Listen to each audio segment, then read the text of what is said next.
Bali ito, napalitan na natin. Ito yung pinagpalitan natin ito. Ayan, BR pala yung kanyang model brand. Tapos ang model niya A1023. Ayan, bali goods to, kaya lang weak. Nadamay na to sa mga pagsunog ng ating MOSFET.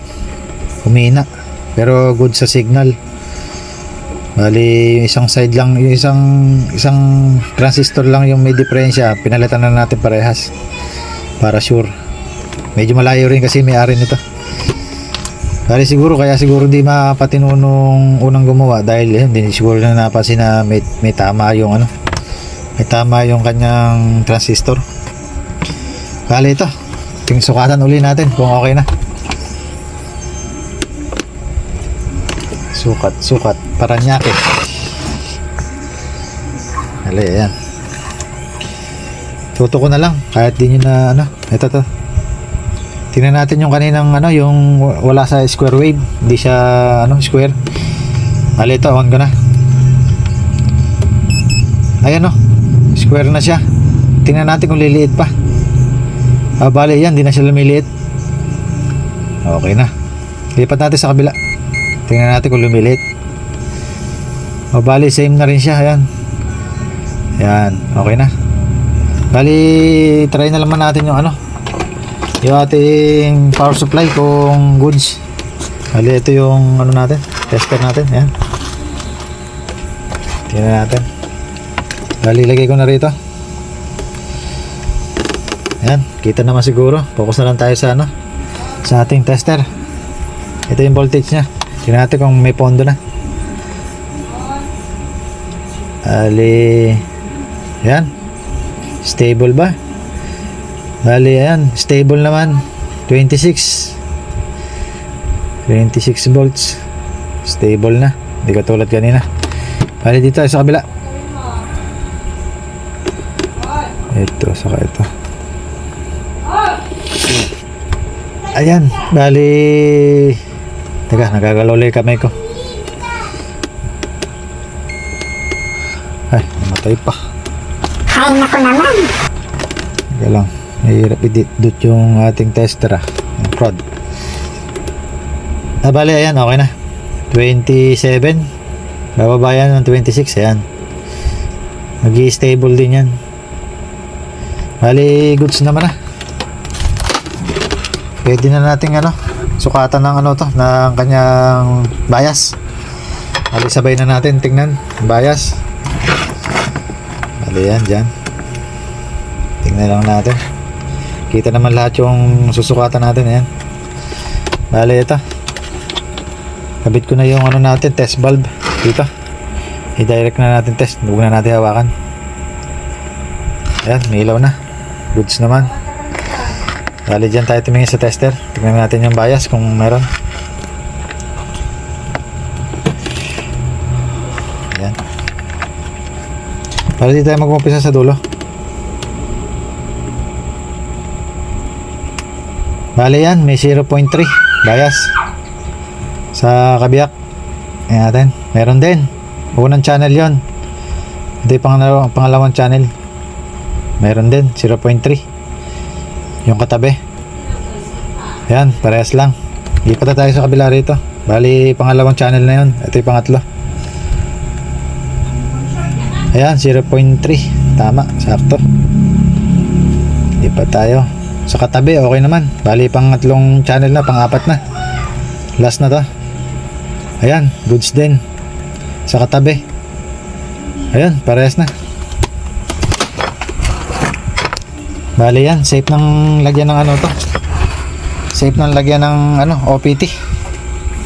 Bali ito. Kabitan ko lang to. Kabit natin yung mga nakakabit dito. Tapos balik ako pagka okay na. Bali ito, kakabit muna natin siya sa housing niya para pag tinesting natin tinesting natin di siya mag-init yung OPT natin. Bali ito, nakakabit na yung OPT natin. Bali, kulang siya ng kulang siya ng insulator. Ito yung Mika. Bali, nadagdagan natin to. Isang side kasi wala na, di na naibalik yung insulator. Bali sa unang gumawa, di na naibalik. Bali yan, kabit ko muna, tapos testing tayo ng sounds kung meron siya. Bali, kabit ko lang. Bali ito, naikabit ko na yung kaha nya. Ay ilagyan na natin ng 4 channel. Nalagyan din natin ng output. Yung apat na ano na to, apat na speaker nya, output. Tapos tetestingin natin lahat to. Bali yan. Ngayon nakahanda na rin tayo ano, source ng music natin. Yan, naka-play na. Bali yan. Ilagay na natin yung ano, yung positive natin. Sa test valve lang muna tayo. Tingnan natin kung mag-iinit. Bali yan, good naman. Bali volume natin. Bali ang nakalagay ngayon, lagay natin sa 1. Saka sa 4. 1 and 4 muna, papaanda rin natin dito sa speaker. Bali susuplayan din natin dito 1 and 4 muna sa input natin. Bali ito 1 saka 4. Yan, 1 and 4 lang muna. Try natin volume man. Yan, meron na. Bali patayin muna natin yung 1. Yan, wala. Teka, parang may mali. Wala, batala. Bali ito, naiayos na natin. Bali ang munang patutugtugin natin 1 and 2 muna sa speaker natin dito. Bali ito muna patutugtugin natin 1 and 2. Dalawa na to. Bali yan, naka-select na ng 1 and 2 rito. Patayin muna natin yung 1. Yan. Patayin natin yung 2. Sindihan natin yung 1. Sindihan natin yung 2. Bali goods na yung 1 and 2. Try naman natin yung 3 and 4 dito sa jack. Tapos lagay din natin sa 3 and 4 dito. Yan, okay na. 3 and 4. Patayin natin yung 4. Patayin natin yung 3. Sindihan natin yung 4. Sindihan natin yung 3. Bali okay na yung input natin pati sa output. Bali testingin na lang natin yung ano, direct sa battery. Bali yan. Subukan natin ano, subukan natin i-direct sa battery. Bali ito na i-direct. Yan natin kung puputok.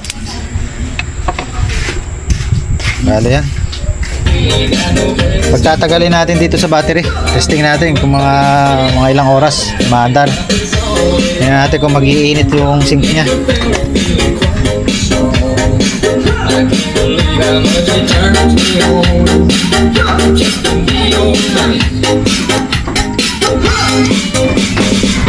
Tagal pa ba yan? This is Jonel's kind of Rivers. He's back.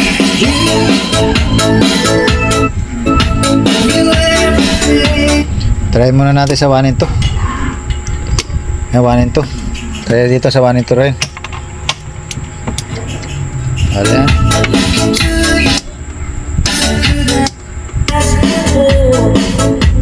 Bali mapapansin natin yung isang speaker natin dito, isang bass saka isang mid-high.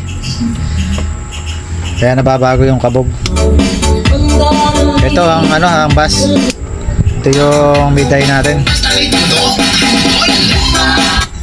Ito yung bass natin.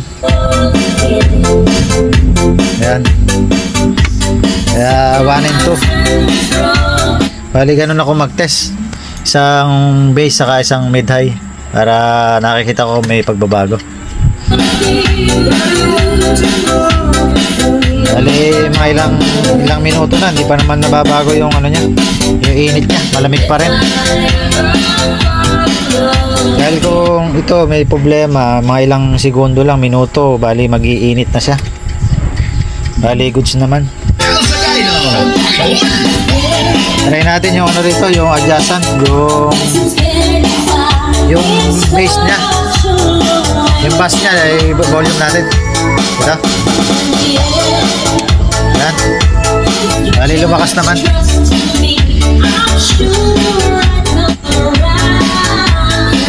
Bawasan natin, di kaya ng ano natin, di kaya ng speaker natin.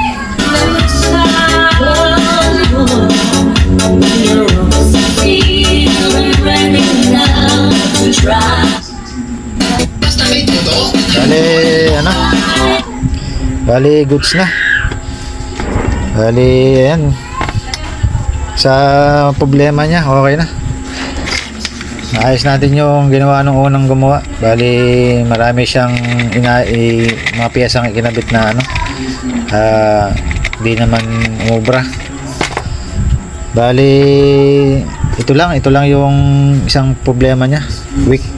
Umaandar siya, kaya lang weak na siya, mahina. Ayan, ito yung A1023, dalawa, pinalitan na natin dalawa.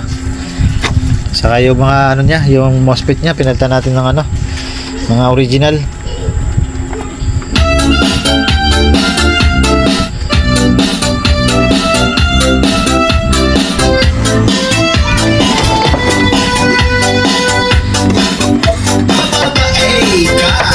Dali yan.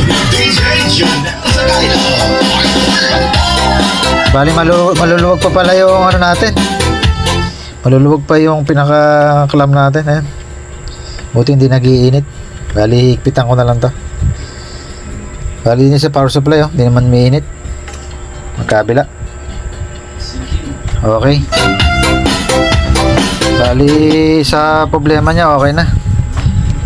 Sa nagpagawa, shoutout sa'yo, okay na yung ano mo, yung ampli mo.